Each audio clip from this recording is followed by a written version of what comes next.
Breaking news చూస్తున్నా. భారీ వర్షాల కారణంగా ఏలూరు జిల్లా వ్యాప్తంగా అన్ని ప్రాంతాల్లోనూ లోతట్టు ప్రాంతాలు జలమయమయ్యాయి. ఇక భారీ వర్షాలు కొనసాగడంతో జన జీవనం స్తంభించింది. నూజివీడు పట్టణంలోని పెద్ద చెరువుకు గండిపడటంతో సమీపంలోని నివాస ప్రాంతాల్లోకి వరద నీరు కూడా చొచ్చుకెళ్లింది. ఇక పెద్ద ఎత్తున మనం చూసుకున్నట్లయితే పెద్ద సంఖ్యలో కుటుంబాలు జల దిగ్బంధానికి గురయ్యారు. ఒక్కసారిగా వరద నీరు చొచ్చుకు రావడంతో స్థానికులు బెంబలెత్తిపోయారు. ఇంకొందరు ఇంటింటికి మధ్యన తాళ్లు కట్టుకుని మరీ సురక్షిత ప్రాంతాలకు చేరేందుకు ప్రయత్నించారు. సంఘటన స్థలంలో జిల్లా ఎస్పీ ప్రతాప్ శివకిషోర్ స్వయంగా రంగంలోకి దిగి వరదలో చిక్కుకున్న వారిని కాపాడడానికి సహాయక చర్యలు ప్రారంభించి దగ్గరుండి పర్యవేక్షించారు. వరదలో ఒక చెట్టుపై చిక్కుకున్న వృద్ధుడిని కాపాడడానికి ఎన్డీఆర్ఎఫ్ సిబ్బంది తీవ్రంగా శ్రమించారు. వరద సహాయక కార్యక్రమాల్లో నూజివీడు పట్టణ సిఐ మూర్తి, ఎస్ఐలు, స్పెషల్ బ్రాంచ్ 2 సిఐ ఆది ప్రసాద్ తదితరులు పాల్గొన్నారు.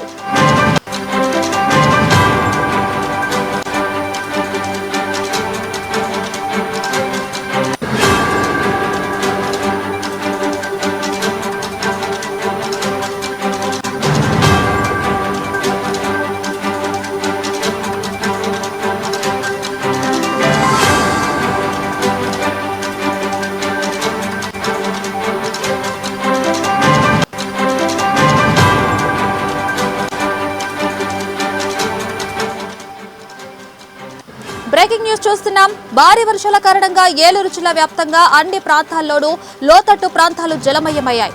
భారీ వర్షాలు కొనసాగడంతో జనజీవనం స్తంభించింది. ఇక నూజివీడు పట్టణంలోని పెద్ద చెరువుకు గండిపడటంతో సమీపంలోని నివాస ప్రాంతాల్లోకి వరద నీరు చొచ్చుకెళ్లింది. ఇక పెద్ద సంఖ్యలో కుటుంబాలు జల దిగ్బంధానికి గురయ్యాయి.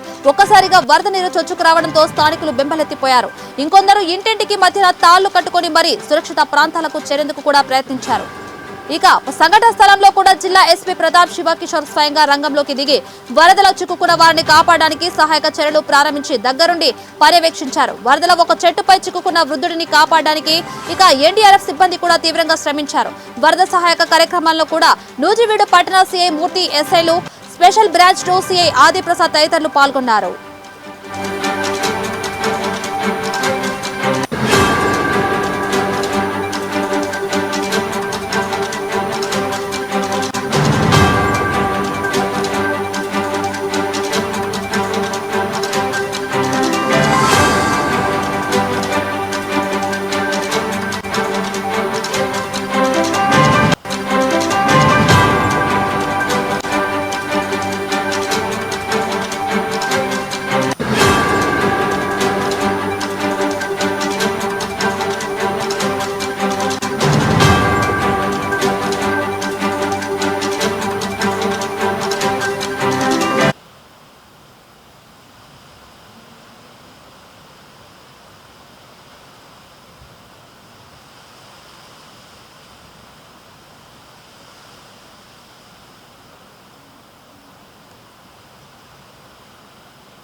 మొత్తం కూడా